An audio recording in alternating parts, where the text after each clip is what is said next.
All right, this is part 2. I'm about to mix my value scale here. So I was just saying that I needed to make more of this nice blue purple because I'm going to need it for the entire value scale. And I don't want to have to remix it. I need enough to fill the whole scale. Okay, so I'm going to drop that nice purple down in one of these middle boxes, either this one or this one. And I decided that I wanted less shades and more tints, so I'm going to put it in this box. Now this purple does not have any black or white in it yet. This is the one tertiary color of my monochromatic color scale here. And it's a purple blue. I might need 2 coats here because that blue is kind of oily.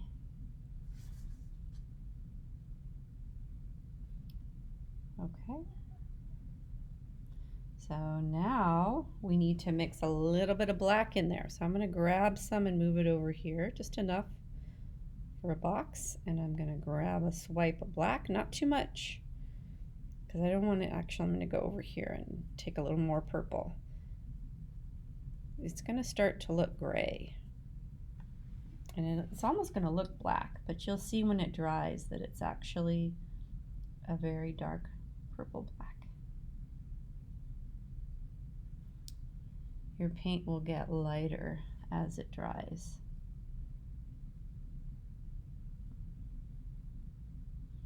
And the point of creating a value scale with a color is to give yourself a lot of variety of value within your color. So when you're working on a painting, just like you did with your portraits, right? We were trying to add highlights and shadows on those faces. We're going to add highlights and shadows on the thing that we're painting. And in order to do that, we need value. Okay, now this last shade is going to be almost black. But because there's purple and red in there, it is not as black as this black. And we'll see it even more when this paint dries.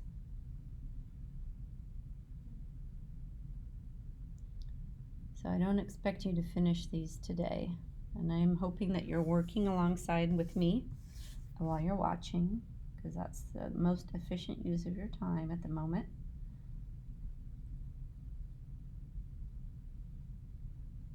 Okay, so now I need to completely clean my brush off, right? I do not want any black inside my tints. So nice clean brush, and I'm going to wipe it off. And then I'm going to wash that brush one more time. It's a good idea, maybe even to get some clean water, right? Because even that water has that black in there. Okay. Now I'm going to grab my purple again, my purple blue. And I'm going to pull some aside. Actually, I don't really need to because I'm almost done with this purple. And I'm going to add a little tiny bit of white. You want your value scale to shift gradually. If it's too drastic, then kind of missing the point, right? All right, so this is a tint, my purple, and I always like the tints. The tints, I think, really help bring out the color.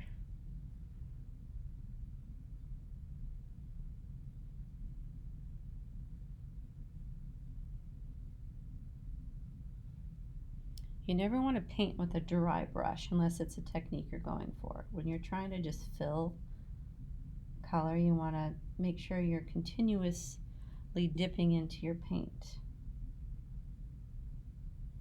And you're not trying to scratch the paint on there with a dry brush. Okay, so you can see that that purple is lighter than this purple. Okay, now when we get to the last tint, we want that to almost be white. So instead of dipping all my white into here, I'm going to take my white and take a little bit of purple, just a tiny bit, because like I said, I want that last tint. And I could do 25 different values here. Really could, this could be just infinite.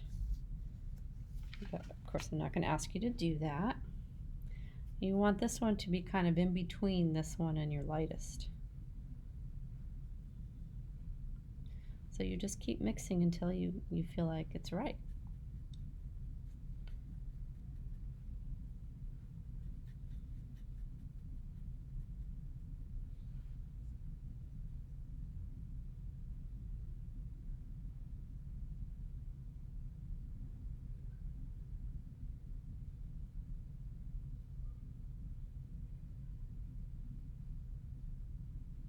And then maybe if I want, I can go back over with the second coat.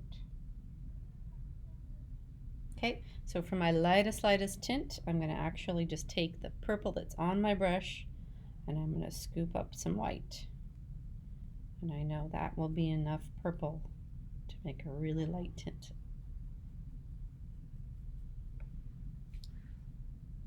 Get that painted on there. Follow the outline. Fill it in.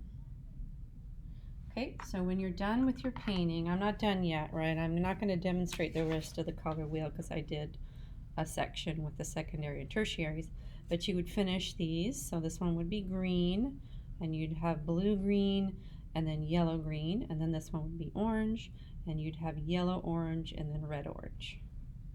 And once you're done with that, then you're done with this little exercise, and you're ready to start your pop art painting. So after you wash your brush in this thing, I would take it over to the sink, because you can see there's kind of a buildup of paint at the base here. Take it to the sink, and instead of like pushing it on the bottom of the sink and scrubbing, you never want to do that because it's going to push the brushes out and ruin your brush. You want to run it under the sink and gently kind of pinch and sculpt the brush back into shape. And when you feel like it's clean, then you want to store it upright in a cup. You never want to put your brush bristle down into a cup.